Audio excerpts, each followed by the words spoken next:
Hey there, welcome to the Multifamily Mixtape podcast, brought to you by Multifamily Media Network. I'm your host, Mark Sharp. Multifamily Mixtape is an eclectic podcast as we will discuss any and all things multifamily, from maintenance how-to videos to interviews with industry experts. So sit back, relax, grab a drink, and join me for some campfire-style conversation and maybe a few laughs. Hey everyone, welcome to episode 2 of Beyond the Work and the Multifamily Mixtape Mashup. You like how I did that? I just made that up. I didn't plan it ahead of time. It just came out and you're not watching an episode of The Turnover. That's our other show with our other co-host, Paul Rhodes. That's right. This is part 2 of Mark and I's discussion on our Advocate conference that we attended a couple weeks ago. And at this point, So at the end of last episode, Chris, we were talking about RPM Careers Week, and we were talking about the importance of being involved and showcasing your property, your teams. And so for those of you who are out there listening, watching, do not forget to submit your videos, show some love to your teams, make it fun, make it exciting, hashtag RPM Careers Week, and just give the video. Why do you love RPM? Why do you love residential property management? What is it about it that you love? A lot of us fell into this industry. A lot of us did not choose this as a career, but here we are making the best out of it. And I've had a 25-year career in this, and I would not do anything else. So I will be submitting videos about why I love what I do for RPMs. We need you to do the same. Chris, anything to add on that?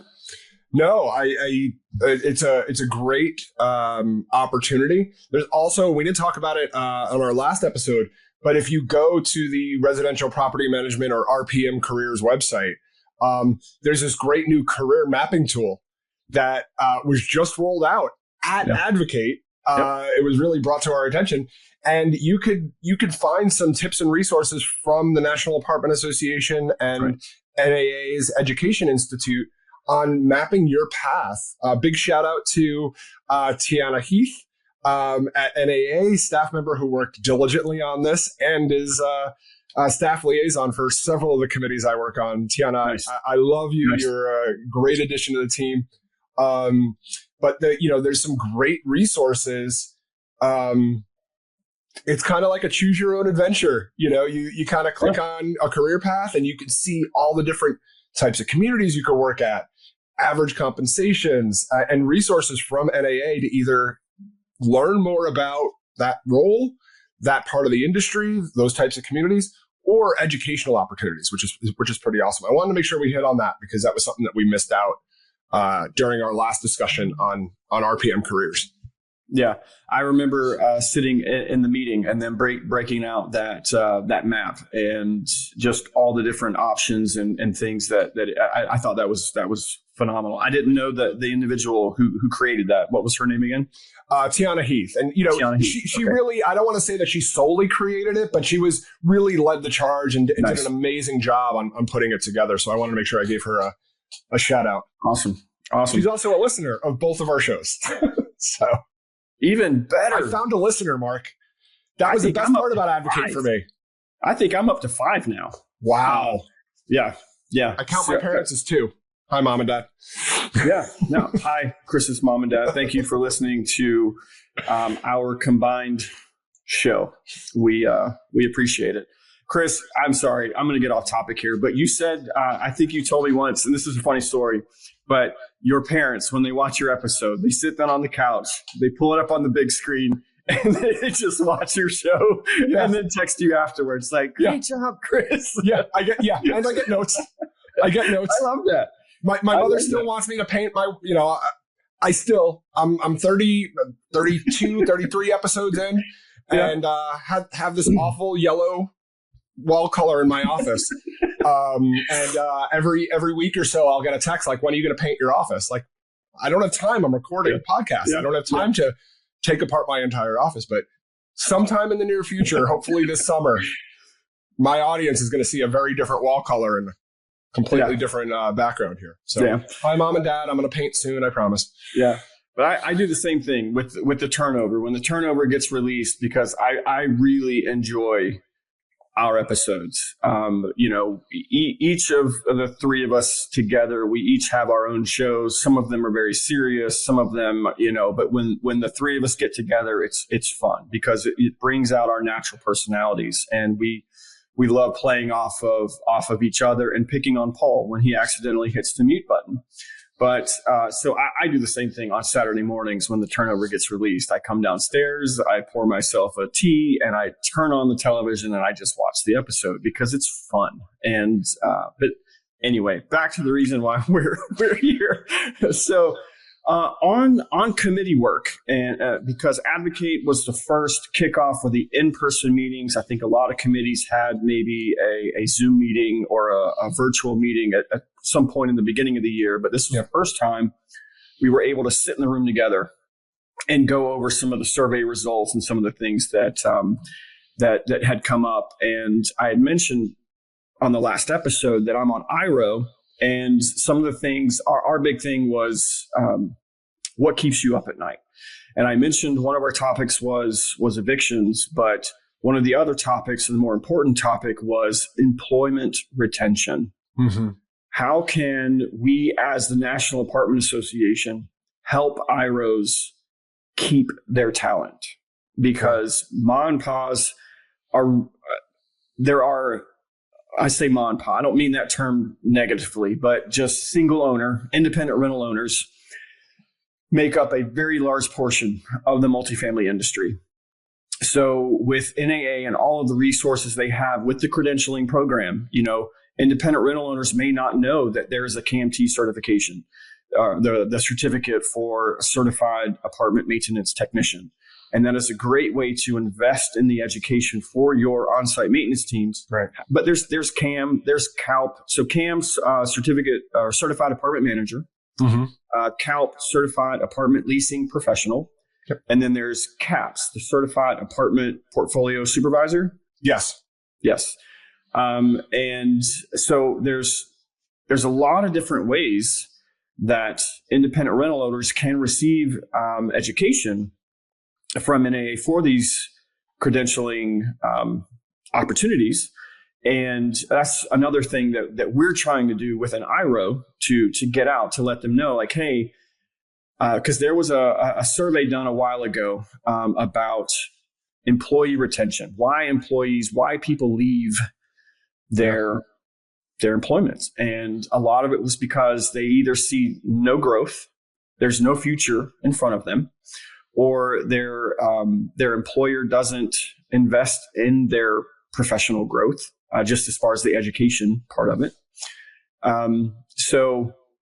And I just recently did an episode with Kelsey Corey, and she mentioned the 4 C's. So you have compensation, challenges, the commute, and there's a fourth one that'll come to me in probably 20 minutes. But are they getting those 4 C's? Do they have 2 of the C's? Do they have 3 of the C's? And that's why a lot of people are leaving. But that's just some of the extra work that we're doing within IRO. But I know you only talked about a couple of the committees you're on. So give us some more insight into what the committee work that you're doing. Yeah. So last year I was the chair of the operations committee. Nice. This year I'm a member of the operations committee again. Operations committee is very unique because operations is a very broad title. It's a very broad scope. So one of the things that we do, which is a recurring theme with your committee, is we start every conversation with what keeps us up at night. Yeah. Because what we found is in all of the committee work, and it's not the only committee we use that as a guiding light for discussion, is that what we find is the same thing that's keeping Mark Sharp up at night is the same thing that's keeping Chris Caramanica up at night. Yeah. And by having those shared conversations, we may have ideas on why it's keeping us up at night and what we can do, to not belabor the point. What can we do to get a good night's sleep? What can we do to fix it? Because if it's affecting us, it's affecting others who aren't in the room, and it's affecting our team members and our owners and our managers. Not just the people that are in the room. It's really affecting the industry. And that kind of shared experience is really cool. So on the operations committee, we break down into several different areas, which is very exciting. The mental health initiatives, mental health week from NAA, which is in mid-May, is run by the operations committee. It's really put together by the mental health subcommittee that's part of the operations committee. That's coming up in mid-May, so 1 month away. We have we'll talk. I'll definitely be talking more about this on future episodes of both of all of our shows. Actually, I know mental health is really important to you, Mark, and I know you've done 3 separate episodes on mental health. I've done a couple myself, and it is a week of acknowledgement of bringing in industry experts from the National Mental Health Wellbeing Council, industry experts from the apartment rental industry that really focus on mental health. And we do, there's webinars and tools and resources that are really published in the month of April. The month of May, to help team members and organizations to really focus on that. So that's a huge part of one of the main tent poles of our operations committee. We also focus on, big trending industry issues. And it could be anything from, legal changes in, EV, EV chargers getting installed at properties to, things that are really affecting day-to-day operations, whether it is, publishing of fees, that's being required, what organizations are doing to publish fees at their sites, either in their lease or on their websites. So that's one group that we have, another tent pole. The third tent pole we have is our operational content. So what we're really focusing on as a committee this year is the tools and resources for organizations, for members, to go to naahq.org and find checklists and stock letters and internet resources without having to do a Google search or an AI search. So we're really focusing on the online content from the National Apartment Association, which is fantastic. Yeah. And then the fourth, you can't have a really strong tent without 4 tent poles. So the fourth one is obviously the one that I am very involved in, is that's our maintenance subcommittee. We spent a lot of time talking about my least favorite word in the English language these days. Mark, what's my least favorite word in the English language? Oh, I don't know. It starts with a C. It starts with a C. And we've talked about it quite a bit. It's a pretty long word. Oh, God. No. Centralization. Yes. So we spent a lot of time talking about centralization this week, despite my best efforts. So what we're doing is as a committee, no matter what your views are on centralization, especially when it comes to maintenance, I think I've made my views very clear in multiple different outlets.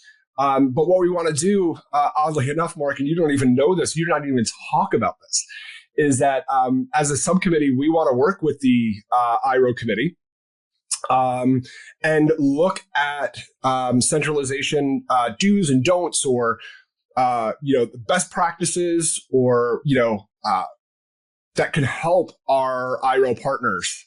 Nice. So that's something that you and I, you're finding this out live on this recording. What am I being volunteered for? Yeah, you just got voluntold that my committee is going to work with your committee, and you and I are going to probably end up spearheading it, despite our feelings on the word, to really provide operators, IRO operators, with some best practices, do's and don'ts. And we want to get that out we're going to get that out in one form or another, whether that's an apartmentalized session or a units article or a white paper, to the company, to the organization at large, to our industry at large. Yeah. So that was really exciting. We also had some great conversations last year we did a great maintenance survey on call. I will tease it here. We are working on a survey for Apartmentalize 2025 that will be hopefully getting out and pushing out there. Do not know what the focus is going to be, but we really want to hear from our maintenance professionals. So that's one of the other things that our committee is working on, as well as other Apartmentalize sessions and articles and things like that. So that's the kind of stuff that I love. It's, I hear from different people, all over the country. And that's one of the many things I love about the committee work that we have the privilege and honor to do for our industry, because we can come up with ways to move the needle, right, and solve those things that do keep us up at night. Yeah. Yeah. And I would just like to make a clarifying statement on centralization. You see me shaking my head, and you know, my problem with centralization is just that there are too many definitions of what that means to the industry. To some, it's a way to centralize data, and it's a way to make things easier to receive information and use information. In that aspect, I am all for centralization. Right. Please make maintenance easier. Yes. And the technologies are out there. There are some phenomenal technologies out there to do it. If you're centralizing to reduce staff, that's when I have a problem. So just to clarify, I love centralization from a data perspective. If you're reducing staff, cutting jobs, not a fan. Okay, carry on. So that, I also have the honor of working on the Affordable Housing Committee. Nice. It's my first year with them. Nice. As an affordable housing professional with my organization, I think it's really important. The Affordable Housing Committee is doing a ton of work, especially at the highest national levels, to make sure that programs that are in place, like Section 8, like LIHTC, yes, or any number of subsidized programs that are provided to owners, operators, and ultimately our residents, to ensure that those that are in the greatest need are getting proper, safe, secure, well-maintained housing.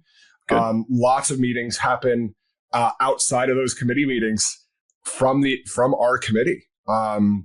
And in the last episode, we were talking about the importance of advocacy. And really, we've seen the Affordable Housing Committee grow as the, NIMBY is still a thing, unfortunately, not in my backyard. So we're focusing on YIMBY. Yes, in my backyard. Yes, in my backyard. We're focusing on programs not being cut. We're focusing on, increased loan opportunities for developers to build affordable housing, because it's not just maintaining what exists. We have a housing crisis. And especially in the affordable housing sector, we need more housing. So the Affordable Housing Committee and its members are some of the most passionate people I've ever worked with. Yeah. On that one meeting, I felt more passion in a room than I've ever felt in my life, because we are doing what's best for our residents, our country, our employees, really everybody. And you also know this, Mark, because you work in, and then you have worked in that sector, I'm in the affordable space. Yeah. Yeah. So that was great. I'm also a member of I'm the Region 2 representative for our NAA Board of Directors. So that's always there's two boards at NAA. NAA has their own board of directors because it's an independent arm, nonprofit arm of NAA. And then NAA has their board of directors, which is also the other reason we all assemble, is that all the delegates from the various regions, as well as the regional vice presidents from each region, discuss issues for the national level, vote on items and topics that affect the course of our association, things that we're going to do or stop doing, changes that need to be made. So that kind of encapsulates what one day of this is all in one day, guys and girls, right? Our our committee days, whether it's at Advocate or Apartmentalize or our last meeting of the year called Assembly of Delegates, it is a breakneck all day, 8 a.m. to 5:30 p.m. Actually, 6:30 p.m. when you count our reception, and networking. So I think it's I love a good segue. Our networking opportunities to really get out of those meeting rooms and digest a little bit what we talked about for what's a full day's work. Yeah. Everybody always says, enjoy your vacation. When I put up my out of office to go to these conferences, I'm like, it's anything but a vacation. I wish I work harder. I feel like, and I hope nobody from my company is watching today. I feel like I work harder at these conferences than I do because it's a breakneck pace. You're in really high level meetings and you have a limited amount of time with people you only see in person 3 times a year to really hunker down, focus on the issues and come up with a plan. So it's anything but a vacation. And ladies and gentlemen, it is volunteering. We're not paid for this. No, thankfully we have organizations. You have organizations and I have organizations, and many of us that go to these conferences and committee meetings have organizations that support us. But one of the other big things that we do is networking. So why don't we go around that, because that's also a huge part of our industry. Actually any industry really, but it's a huge part of what we do. It is, and that's one of excuse me. That's one of my favorite parts about the conferences is the networking. It is you follow a group of people or a bunch of people, industry folks on your social media, whichever platform you're on. But it's getting to see them and meet them face to face and have some of those conversations. Hey, I really like what you posted the other day. Here's why, and boom, boom, boom. And you rattle it off and you create that, you create that relationship. And, these are individuals that are out there in the trenches with you, having the same problems, having the same challenges, the same victories that you have. Because like you said, Chris, earlier, we're in different parts of the country, but we're all working towards the same goal. We're in advocating these conferences as a way to bring the entire country together. You have people from the state of Washington. There were people from Texas, and I'm just going off of my memory of conversations I had, but you have everyone descending on DC at the same time. And so when you get together to network, it's, I'm talking about my committee and the things that keep us up at night. And here's what we're working on. And, Chris, you're in a few other committees, but there's overlap. There's things that operations are going to do to help IRO. There's things that IRO are going to do to help Next Gen. There's things that Next Gen is going to do to help IRO. And NAAEI with the joint committee now with the curriculum development and program administration. I mean, there's a lot of overlap. So the networking is really good because you get to have these face-to-face conversations with individuals outside of that little 45-minute committee meeting. It's really good. And on networking and on relationships, I wanted to bring up, you and I recorded an episode not that long ago on being involved in your apartment association. And we got a pretty phenomenal shout out from the executive director of the Apartment Association of North Carolina, John Lauder, whom you had never met. No. And so we were at a reception, and I looked over and I know John from other things. And I just asked you, I'm like, hey, have you ever met John? Did you even see what he posted? Or did you even, and you're like, no, I have no idea. So we walked over, we met John, and we had a pretty phenomenal conversation with John Lauder, the executive director of AA&C, and how he watched our episode. And again, we've talked about this kind of off screen. You know who watches your episodes and you know who don't, because the type of conversation you have with them. But the fact that he was bringing up specific points, specific things that you and I mentioned in that podcast, I was like, oh, he actually did listen. So let's have a little bit of fun, because we are 25 minutes into this episode. Yeah. So the secret word is grapefruit. If you are listening to our episode, all we want you to do is go to either Mark's LinkedIn page or my LinkedIn page and just type the word grapefruit. That's the secret word. Do it. So I'll send you something. I'll send you a swag item. Type it in. Ooh. Let's go. Ooh, and yeah, I have some Beyond the Work swag coming soon. If my good friend would give me a bar of his soap, I'm quite upset he did not fly out a bar of soap for me. I have my mixtape hat. It's just out of reach, but I could really, I would have loved that little box.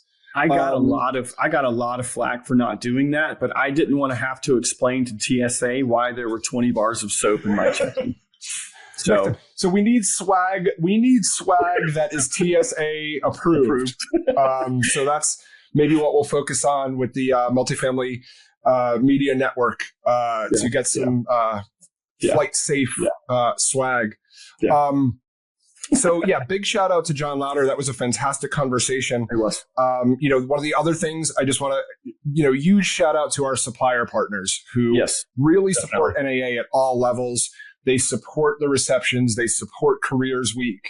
They are true partners.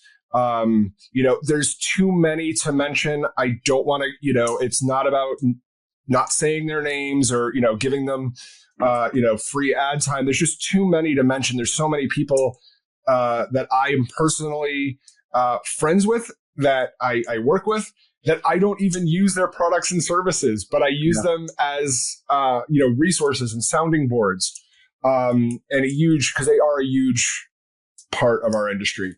Yes. I think Mark, I don't know if we're going to ever record a part 3, but we probably could.